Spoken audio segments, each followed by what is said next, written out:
Hey, Editing Raphael here. My sincere apologies, and I ask your forgiveness on how long it took me to actually get this video from the camera to the computer to you. Life is just complicated like that. Anyway, thank you again for your patience. I really hope you enjoyed the video. I plugged a few jokes in there. There's some funny memic stuff, and there's a whole section on the Akathist that I think you might find interesting. Anyway, that's enough out of me. Please enjoy the video. And thank you again so much for your support. Well, hi, howdy. Welcome back to Orthodox Review, the most uneducated educational program here on the internet today. I'm your host, the guy with 1.5 thumbs, Raphael. And guess what? The third time's the charm. It's here. Here it is. Here is the expanded and greatly improved 3rd edition of the Anthologion. And, boy howdy, they knocked it out of the park, and we're going to get right to it after the intro. Oh, give thanks to the Lord, for he is good, alleluia. For his mercy endureth forever, alleluia. Oh, give thanks to the Lord of gods, alleluia. For his mercy endureth. Okay, I hope everyone is doing well. I just hope everyone's doing well. Okay, someone commented recently that it took me 3 minutes and some odd seconds to get to the point in a video. Sorry, that's just how we do things here.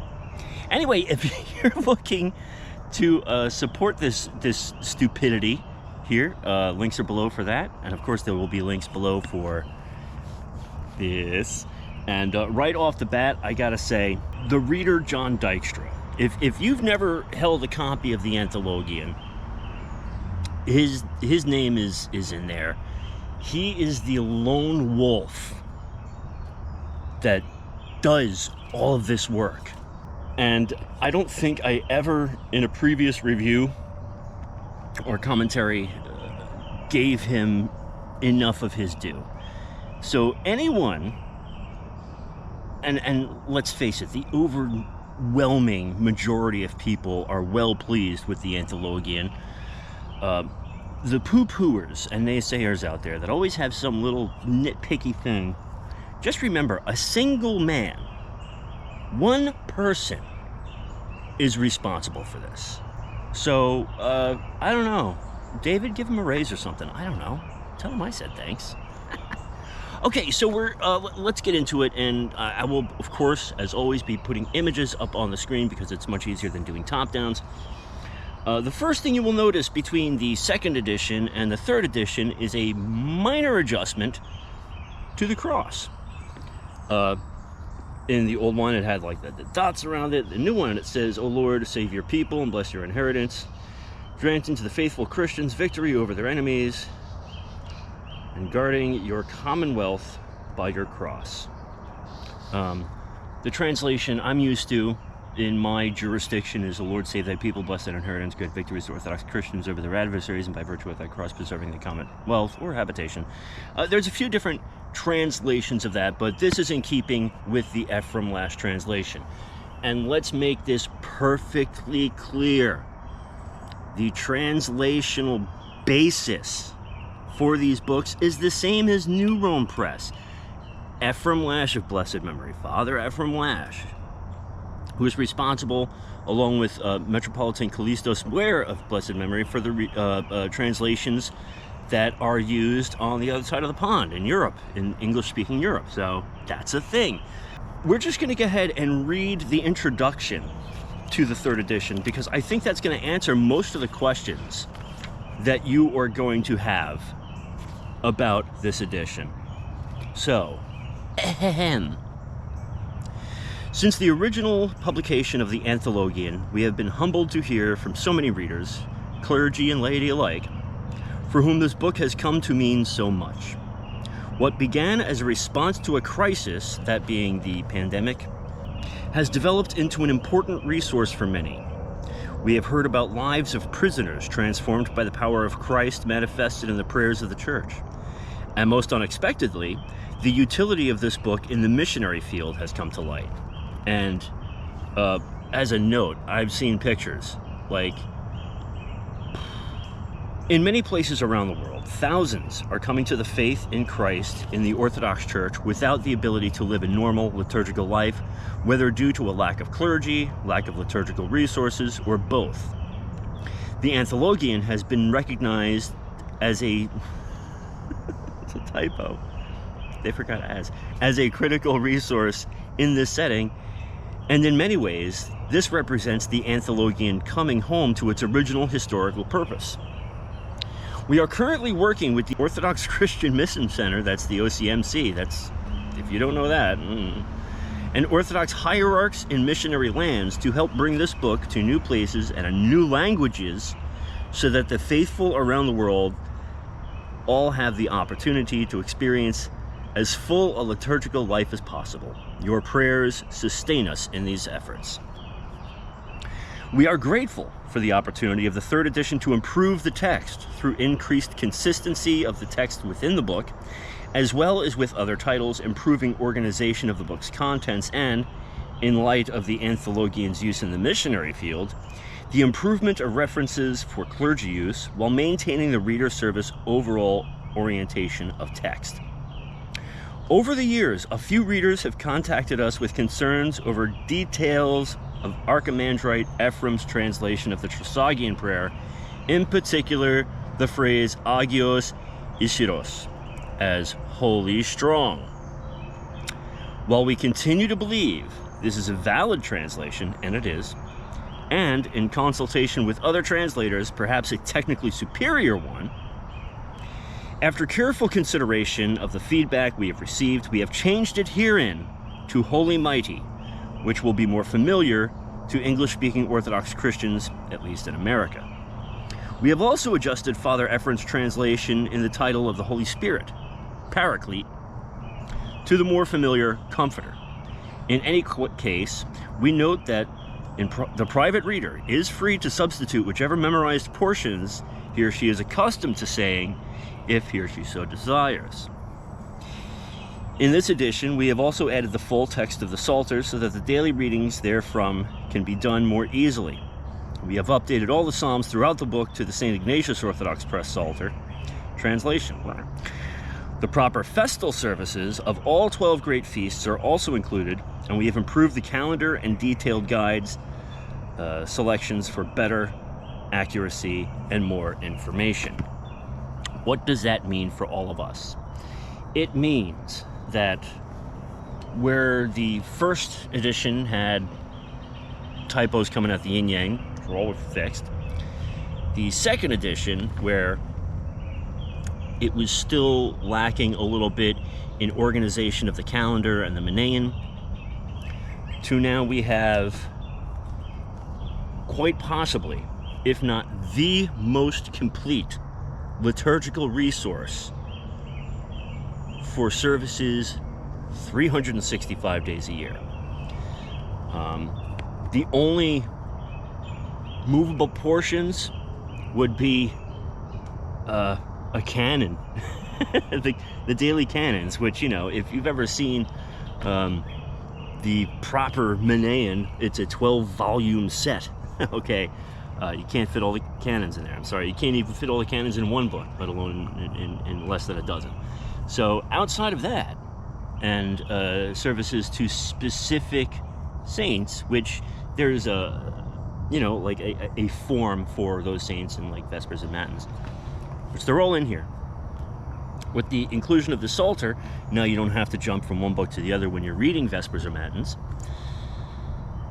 And all this accomplished in the edition of only 294 pages, which increases the thickness, and I know it doesn't look like it, but it only increases the thickness of the book by 1/4 of an inch. 1/4 of an inch feels like a lot, but it's not. And in fact, as you can see, it's still a very, very manageable size. And of course, you'll notice on the back too, it says Modern English. As we all know, the traditional English is on its way, and believe you me, we'll be bringing that to you. So instead of digging into the minutia of things, I want to bring up a few points about the construction of the book. And what I noticed right away is, and I don't know if it's just me, but between the second edition and the third edition, the paper stock has changed ever so slightly to where it's got more of a grip to it. It's not as smooth, and I mean that in a good way. Robust. It's robust. The sewn binding is stellar as always. 2, 4, 6 color ribbons, which of course I've already got marked for things that I'm using. And outside of that, I of course, the bonded leather seems a bit more, it is lit, a bit more pliable than the previous edition. And of course, anyone that owns the calfskin editions of any of these books knows that those are second to none. Now, as far as the contents of the book, I think one thing, important thing, to me at least, that was added to the services is during the Lenten hours, anyone that owns an Orthodoxian, maybe from Jordanville or Holy Transfiguration or whatever, knows that there are inter-hours during Lent to the 1st, 3rd, 6th, and 9th hours. And so those have been added into here. So in addition to the Psalter, an expanded Manaean, a full church calendar, expanded explanatory.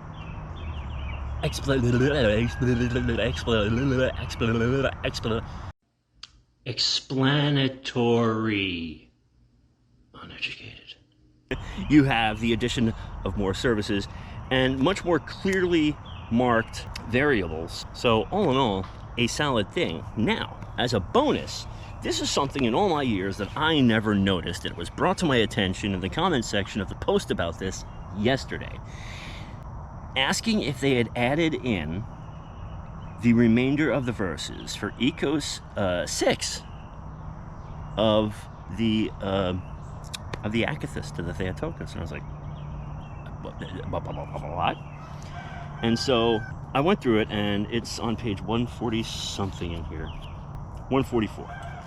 Page 150 in the second edition, page 144 in the third edition. And in particular, we're going to go to page 147 in the third edition.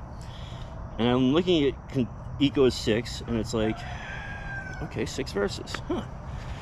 And so I went through every prayer book I own that contains the Akathist hymn. And to my surprise, I'd never noticed this before. In the Slavic tradition, Ecos 6 has 13 verses. 13! But only in the Slavic tradition. So Jordanville, the OCA, STM, that sort of thing. I had never noticed that before, so to that commenter, a low bow to you, my friend. I was delighted and tickled to know that, and now, of course, I have to do some research and figure out why that is. They shoved a whole extra, like, close to 300 pages in it. So having the convenience of the Psalter in here alone, I think, is worth its weight. So there it is. If you have more questions about the book, I might direct you to resources on the St. Ignatius Orthodox Press page for the book, which you can find by clicking the link below. And there are detailed notes on exactly what was changed in the book. But, I mean, honestly, this is just a sales pitch, really, because I just love this book so much. I want you to love it as much as I do, maybe even more. And honestly, where things are going, you might want to have an Anthologion tucked away in case things go sideways. And not for nothing, it's like, you know, there are no secrets in the church. If anyone's keeping a secret, especially liturgically, you know, we don't keep secrets. So all these prayers are useful and edifying and, dare I say, essential. So go get yourself an Anthologion. If you can't afford an Anthologion, I get it. I got you. If you're looking for a cheap substitute, and I'm not joking, if you're just looking for the basic cycle of prayers for the day, there's always the prayer book from the Orthodox Christian Prison Ministry. I'll put that link below as well. We did a review on that a while back. It's only 20 bucks. Doesn't give you the whistles and bells, but it does give you the services, and that's very important. So anyway, now it is just like 110% humidity out here. So I'm gonna go stick my head in the sink. But y'all, keep on keeping on. I love you to bits and pieces. Thank you so much for your support and your generosity. I love you. I do. I really love you, even though I'm crazy. Anyway, no accreditation needed. This has been Orthodox Review, the most uneducated educational program here on the internet today. And on behalf of Patches the Murder Cat and myself, continue to pray for me. I am praying for you. And don't forget to go to church, say your prayers, and remember God. God bless.